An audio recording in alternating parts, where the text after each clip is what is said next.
Olá pessoal, tudo bem? Meu nome é Jacó, certo? E eu estou fazendo esse vídeo para poder ajudar o pessoal aí que também teve uma certa dificuldade na hora de implementar uma lista simplesmente encadeada, certo? Eu vou começar primeiro com uma lista simplesmente encadeada, porque também existe a lista duplamente encadeada, em que ela trabalha com duas referências na linguagem Java, no caso, e se fosse na linguagem em si, trabalharia com, a gente, em vez de chamar de referência, a gente chama de ponteiro, né? Então, para generalizar, a gente vai chamar de apontador, tá certo? Então, na simplesmente encadeada, a gente trabalha com apontador, ou seja, a gente trabalha com uma variável apontando para uma região de memória. Pois bem, vamos supor aqui que no caso nós tenhamos dois apontadores, né? Chamado de P1 e o outro chamado de P2. Todos os dois apontam para algum lugar na memória, certo? Todos os dois apontam para algum lugar na memória. Bom, toda lista, ela simplesmente encadeada, duplamente encadeada, ela pode ser também uma lista circular. Toda ela precisa de ponteiro ou de um apontador, tá certo? Pois bem, toda lista, assim que a gente cria ela inicia com vazia, né? É uma lista vazia, ou seja, ela não possui nenhum elemento, nenhum objeto. Para se criar uma lista vazia, é necessário que esses dois apontadores que foram criados aqui, eles apontem para um valor nulo, do tipo nulo. Ou seja, em outras palavras, ele não aponta, eles, no caso, não apontam para lugar nenhum da memória. Bom, e como é que eu faria isso em Java? Essa é a pergunta. Em primeiro lugar, para que a gente possa usar o conceito de lista simplesmente encadeada, eu vou utilizar de uma classe chamada aluno, em que eu vou usar um valor do tipo inteiro para atribuir uma nota, tá certo? E que eu vou usar também uma outra variável. E que variável seria essa? Observe aqui que nós temos aqui uma lista, certo? E essa lista ela possui aqui um apontador aqui que aponta para o próximo, que aponta para o próximo, que aponta para o próximo, que aponta para nulo. Então, o que eu vou precisar? Eu vou precisar de, no caso, uma variável, ou seja, um apontador que aponte para o próximo, e eu vou chamar ela de próximo. Nada melhor do que chamar ela de próximo. De que tipo? Aluno. Então, próximo do tipo aluno, certo?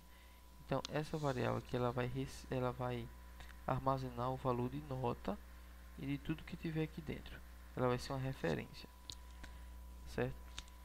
Então, depois de feito isso aqui, eu vou criar os meus métodos getter e setter. Por quê? Porque eu vou privar os valores delas duas. Feito isso, eu vou criar o meu método getter e setter. Então, public void set nota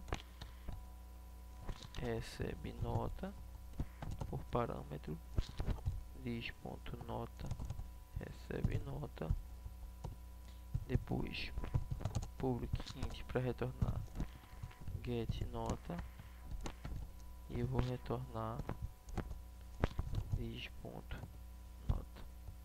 A mesma coisa para próximo. Então, public void set próximo, vou usar aqui do tipo aluno, a variável próximo, diz ponto próximo para próximo, certo?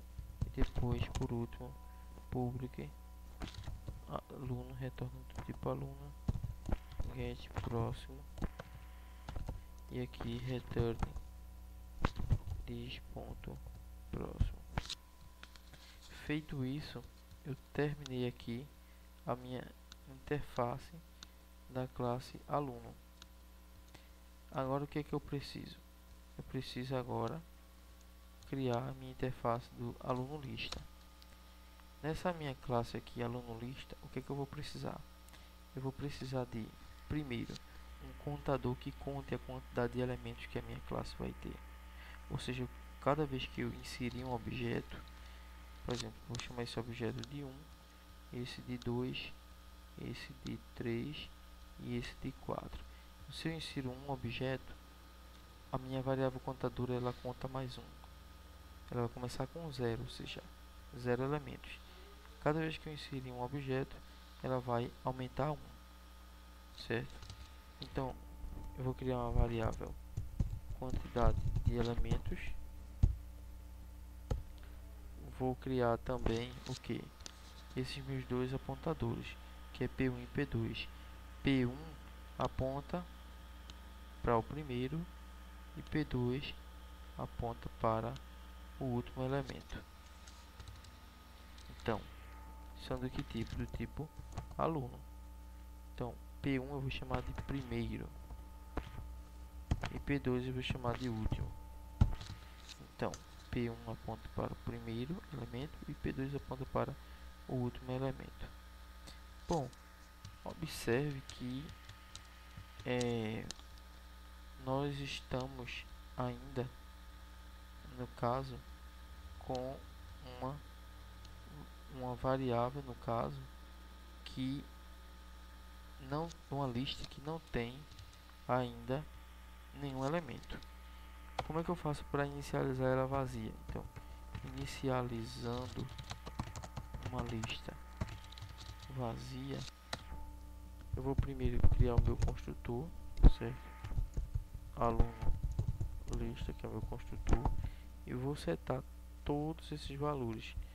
Os valores do tipo int para 0 e do tipo que seja um objeto para nulo. Então, diz ponto quantidade de elementos recebe 0, primeiro recebe nulo, último recebe nulo também da mesma forma. Feito isso, eu inicializei a minha lista vazia.